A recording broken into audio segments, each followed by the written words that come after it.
Coming up on Inside Lehman, working toward a new generation of medicine by rebuilding instead of just repairing. We'll introduce you to cutting-edge stem cell research. We'll tell you about the people who are making it their business to know why it hurts and how to make it stop. That's the busy world of the nurse practitioner. An international human rights summit focuses its efforts on ending a cycle of violence against women. Plus, an onstage flashback to 1960s pop culture and the whirlwind battle for civil rights that came along with it. So sit back and relax because Inside Lehman starts now.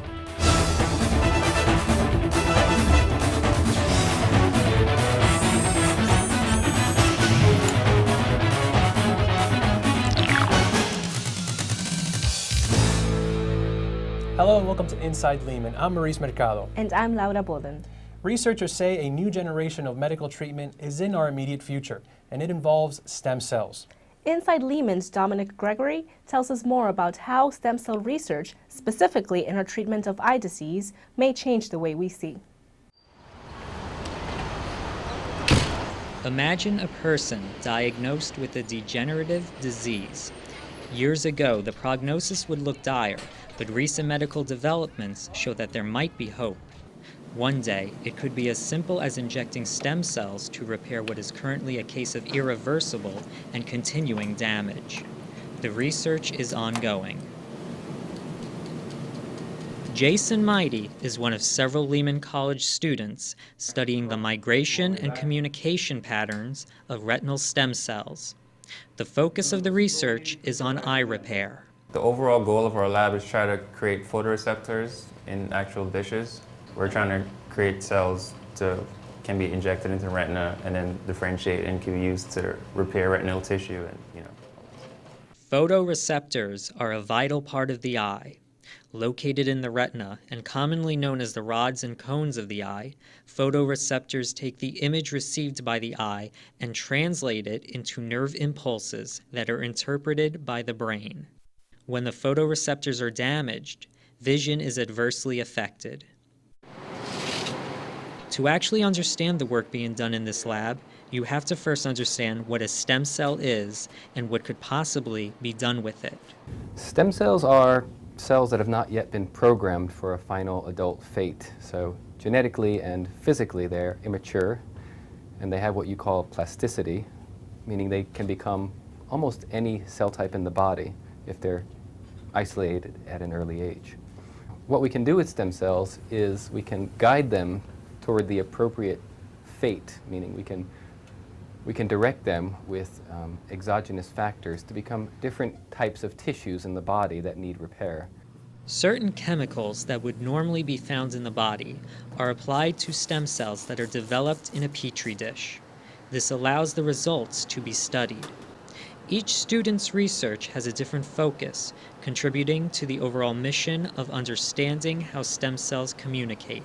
My experiment is just one part of a bigger thing, which is the big tissue retinal engineering here that we do at Lehman College. But my specific project is just to observe the cell cycle entry of neurons and just observe really what happens at different stages of cell cycle division, using different chemicals to stain proteins and see what they look like. I need to look at the molecular content of my cells to see what is going on inside the cells. And once I figure out what is going on inside the cell, I can figure out, so how about if I put these two cells close together, then are they going to communicate and send a signal and talk to each other or not? The research being done here will no doubt contribute to the field of stem cell therapy, a field which is only in the beginning stages, especially here in America. Just recently, the FDA approved a phase 1 clinical trial for using stem cells to treat spinal cord injuries, but doctors are already seeing the potential for using stem cells to treat eye injuries. I think that stem cells for retinal diseases really have tremendous applications. I think that by and large, the diseases which will need to be treated with stem cells are these diseases in which the cells die or degenerate.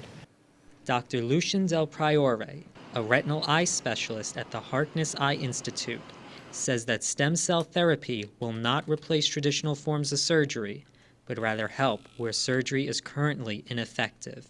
Usually it's a genetic defect that the patient carries that they were born with that essentially leads to death of cells at a certain point during life. And at the moment, the techniques for stopping that cell death are extremely limited, and most patients continue to lose vision despite our best efforts. The students on Dr. Redenti's team recognize the contributions they are currently making and have high hopes for their research. The tissue engineering aspect is really cool, but it would be a lot cooler to see that being applied into like your grandparents who are suffering from glaucoma or macular degeneration, or soldiers coming back from the war and they have shrapnel in their eyes. And if we can have this technology ready to go in maybe 15 or 20 years and to be able to restore sight to people, that's an impact. That's something worth seeing. Similar to the calculator, which could be seen as the precursor to modern computers, stem cell research could very well be the precursor to something much grander and with a wide impact on medicine. But not all roads lead to victory, and medical research does indeed take a lot of discipline, patience, and exploration. Dominic Gregory, Inside Lehman. When you need medical care, you may find that the personal touch of a health professional that actually knows you and your health history can make all the difference. Inside Lehman's Jamie Blair introduces us to the world of the nurse practitioner. Nurse practitioners provide the modern-day house call, the community health care that is now within reach and readily available in times of need. They bring the relationship back to a time when doctors and patients had a much closer one-to-one bond. In the busy healthcare system, doctors spend less and less time with each patient, and the nurse practitioner's job is vital to the healthcare of each patient. Students are preparing to provide medical coverage with a community focus as they work on completing their degrees in the Master of Family Nurse Practitioner program at Lehman College. The approach to addressing medical problems is a holistic rather than reactive technique. They examine how the body functions, but see causes instead of just examining symptoms. When you think about a person is not an arm or a leg or a headache. A person is somebody that lives in a community, has problems or has issues at home, issues, developmental issues, according to the age or stage that they are in their lives. So what we do is we look at the whole system of the person, and from there we give care according to their necessities. That means learning to identify and read the many subtle indicators that are presented by the patient's symptoms and behavior. Human patient simulators prove to be valuable training tools, since these devices can mimic many of the patterns of human respiration and typical patient responses to medical treatment. Students gain greater insight and hands-on experience prior to working in a clinical care setting. They get an interesting glimpse into their future, looking at a simulator that appears to be looking right back at them. The skills they acquire are in great demand, especially with the Bronx having some of the worst health indexes in the nation. We've got a rising rate of diabetes of women, Hispanic, particularly Hispanic and African American women. We've got increasing obesity in children here in the Bronx. We've got asthma, which is one of the common health problems throughout the nation, but a very severe problem here in the Bronx. And depression, which is something that we don't talk a lot about. These students are developing their diagnostic skills in an advanced health assessment class. There is an added level of responsibility since a nurse practitioner has completed a master's degree or postmaster's certificate level work.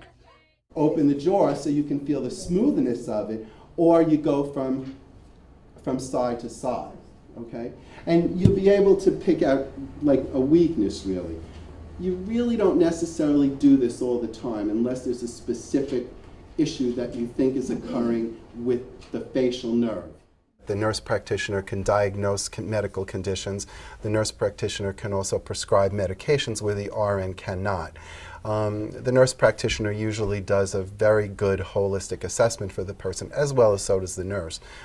Nurses are pretty well known for their assessment skills. Residents will tend to overlook many things that the nurse practitioner will not overlook, and they are the ones who make the proper full assessment. I'm working in cardiothoracic ICU in Montefiore Medical Center, and I did my clinical rotation for my CNS in heart failure. I would like to pursue heart failure for my NP and thus serve that population. Once nurses have finished their master's level studies, as well as any additional training, they often apply their skills at various community medical facilities. One such place in which these additional skills are put into practice is the Mount Vernon Neighborhood Health Center. Located in the middle of a residential area, this center receives more than 200,000 patient visits per year for a wide range of medical specialties. The team also helps connect patients with other vital services. Many communities don't have the kind of services that they need.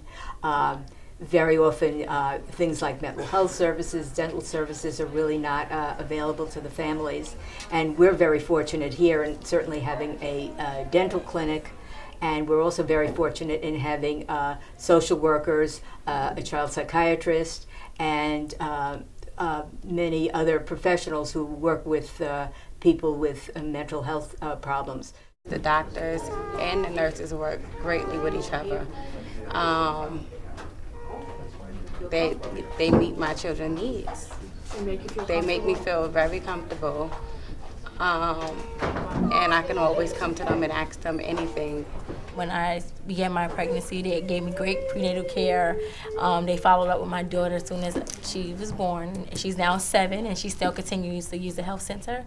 And her doctor, Dr. Joy, loves her, and they just accommodate her very well, and so do they accommodate me as well. So, learning to be a nurse practitioner requires much more than medical knowledge.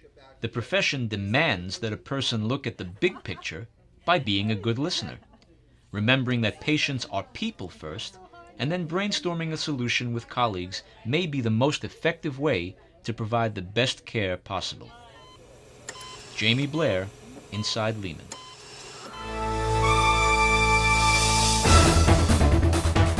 Still ahead on Inside Lehman, fighting for those who don't have a voice. We'll take you inside the international effort to defend the rights of women. Plus, it's a tough world out there in the job market. We'll show you some of the latest strategies for finding a good job that's worth keeping. Travel the world. Learn new languages. Meet new people. Can you believe all this and more? Starts right here. At Lehman. Study abroad. Violence against women is clearly understood to be morally wrong and a criminal offense here and in many other countries around the world. But authorities sometimes turn a blind eye, even in the case of murder. Inside Lehman's Mercedes Ferguson tells us about an international effort to help end this cycle of violence in Central America. The Center for Human Rights and Peace Studies at Lehman College cites disturbing statistics. The combined murder rate for Guatemala, El Salvador, and Honduras is among the highest in the world. A significant number of the victims are women. In Guatemala, power structures that formed in the 1980s are believed to play a strong part in this. The center hosted New Pathways to Justice, an international conference examining ways to stop violence against women in Central America. It brought together victims' advocates, human rights organizations, and forensic investigators. The state, the army, and the police trained their troops to sexually violate and torture women. And so you have a full range of people who are responsible for atrocities, crimes against humanity, genocide, and none of them have ever been brought to justice. And what's even worse is that the power structures that existed during the dictatorship, although there's a civilian government, those structures have never been dismantled. For the families of the victims, it has been a long road to finding justice. Jorge Velázquez Duran became a victim advocate after his daughter Clorina was raped and murdered in Guatemala. Speaking through a translator, Duran says when his daughter first disappeared, authorities told him she probably ran off with a boyfriend, and they did not even file a report. Por un lado me ayuda muchísimo.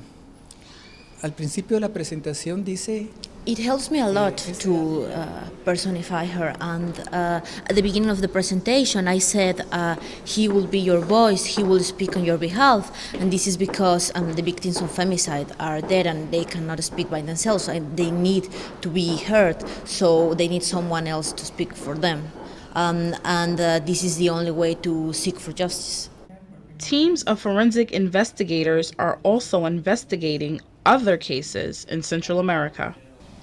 One such investigation is focusing on a 2005 drug-related case in Guatemala, where a young lady was kidnapped and assassinated for being in the wrong place at the wrong time.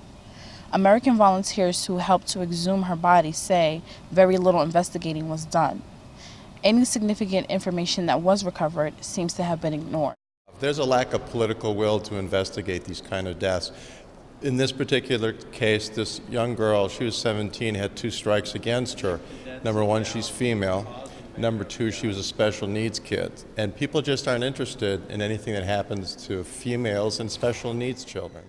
One of the many jobs for human rights organizations is to put human faces on cases of rights violations. There's a lot that needs to happen to take what's on paper and make it real in women's lives. So a lot of that has to do with ensuring that cases of violence are investigated properly, that they're taken seriously by prosecutors and pursued fully, and that the justice system actually responds. For students who attended the conference, it showed the path toward making a difference. And for some, it struck close to home. That has to be changed. I mean, we're in an era that we had the civil rights movement, we have the immigration movement, that we're fighting for human rights, and it just continues to shock me. This isn't just about my country, it's about the whole world. And it's true, we live in a globalized environment, a globalized world where if something shocking happens, it's like it's in the headlines. After a week, it's like, oh, it happened, oh well, like we can forget about it. It's definitely very important to educate children, even from very young ages, and to really have these programs constantly going on in school to let young teenagers know that this can happen, and it can happen to anybody or anyone. It doesn't matter how old you are. It doesn't matter what race you are. It can just really happen to anybody. Conference panelists say the key to breaking the cycle of violence is to build the rule of law one case at a time, looking toward the day when the political and judicial systems will identify and prosecute those who commit violent crimes against women. Mercedes Ferguson, Inside Lehman. Working to find the career of your dreams after college can be both exciting and intimidating for many students, but it is never too early to start building the necessary framework for the future. Inside Lehman's Nicole Ashley tells us what students can do to get ready for life after graduation.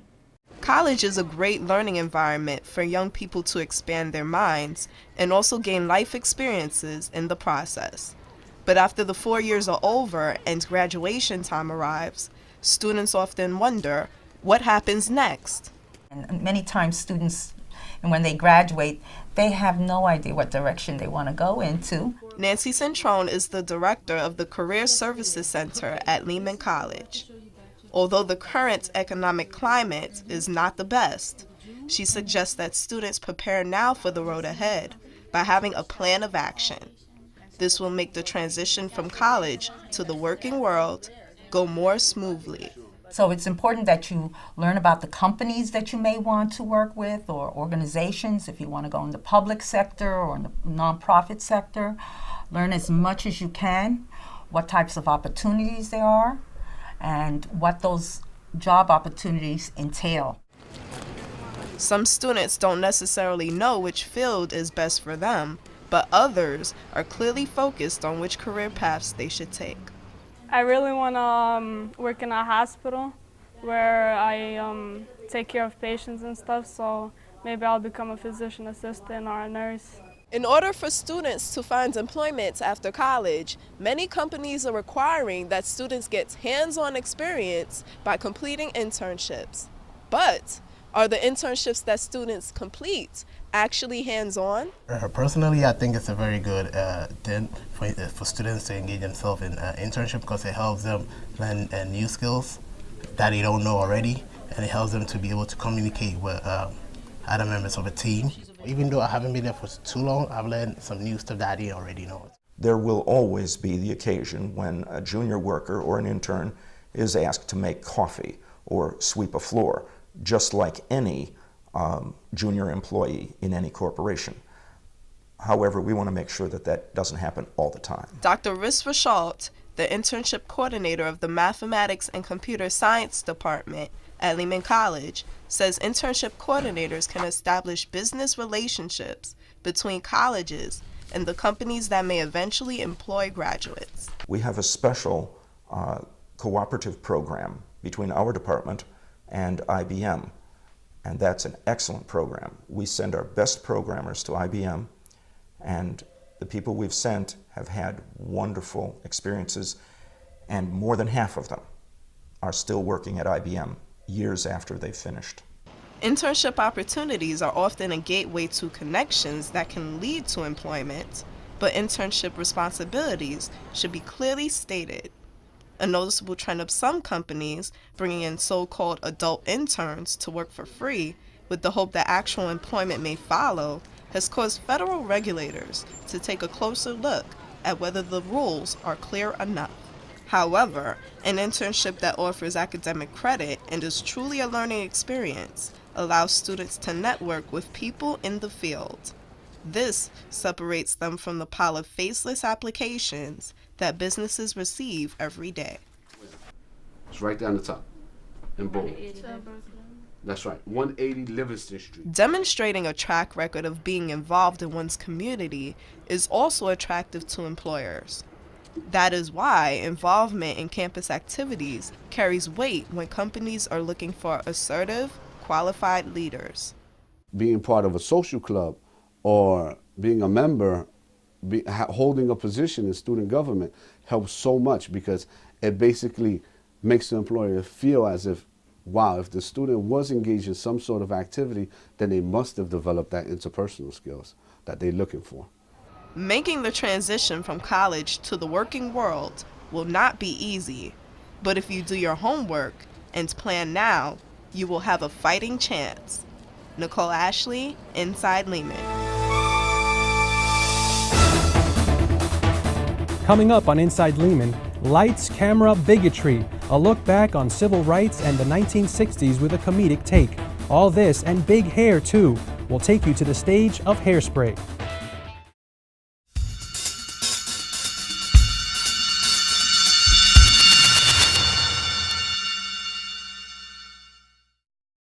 It began with a film about a teenage girl who just wanted to dance on television, but later found herself fighting generations of bigotry. Inside Lehman's Anne Andre takes us to the stage adaptation of Hairspray. Remember the days of big hair, polka dots, music, fun, and laughter, and segregation? Then you must remember Hairspray.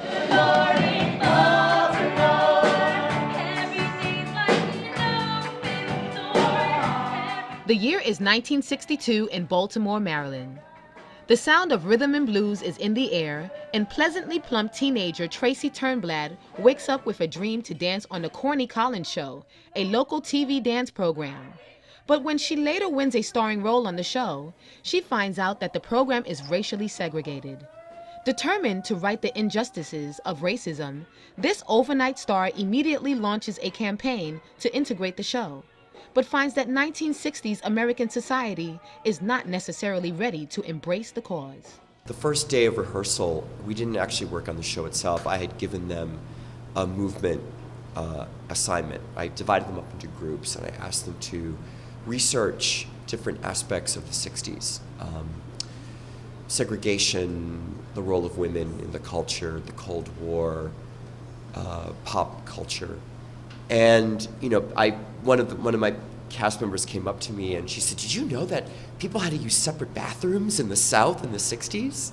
This production of Hairspray was challenging, as well as eye-opening for many of these performers, since there is such a gap between their present-day experiences and the lives of young people in the 1960s. I am 20 years old, and the show takes place in the 60s, but really, it's no matter what the time period, the era, the people, the stories are always the same. The faces are different, but we all come together for a unique experience. The story impacted me because it has to do with segregation, and of course that's something that a lot of people take for granted nowadays, and I think that it's still around with the stuff that's going on in Egypt with gay marriage, with anything that's going on. There's still segregation, whether it's about race, it could be about anything. Director Tim Cusack gets results by establishing a professional relationship with students and helping them understand their roles. The show has affected me in the light that because we live in the time now, you don't think about segregation, you don't think about the dividing line between black and white. When I was in high school, it was an issue in Yonkers. We had to desegregate the schools. While revolution, segregation, and inequality are still issues in today's society, taking a deeper look at the problems of the past sometimes provides an opportunity to avoid repeating the mistakes. I like it that we learn something about the period, we learn something about the issues that are still with us. And the issues of racism are alive and kicking in the world and in this country. But people are dying all over the world because of racism. Let's get back to the right side of the tracks, if our cars are still there.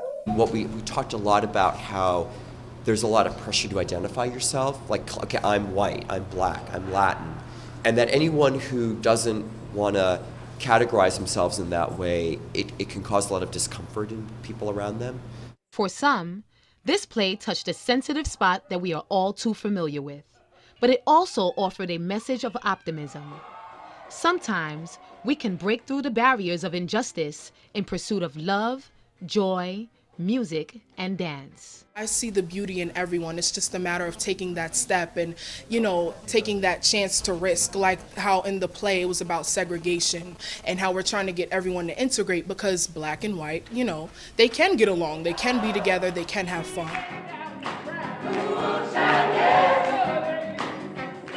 This rendition of Hairspray was packed with color, music, and dance. A perfect balance and necessary ingredient to complete a healthy stew of freedom, fun, and liberation. Free of unnecessary limitations. There's one more thing I have to say. The Courtney Collins Show is now and forever officially integrated! And Andre, inside Lehman. And that's our show. But before we go, we want to thank our talented reporters and crew for all their hard work. Thanks for joining us. We'll see you next time for more news from Inside Lehman.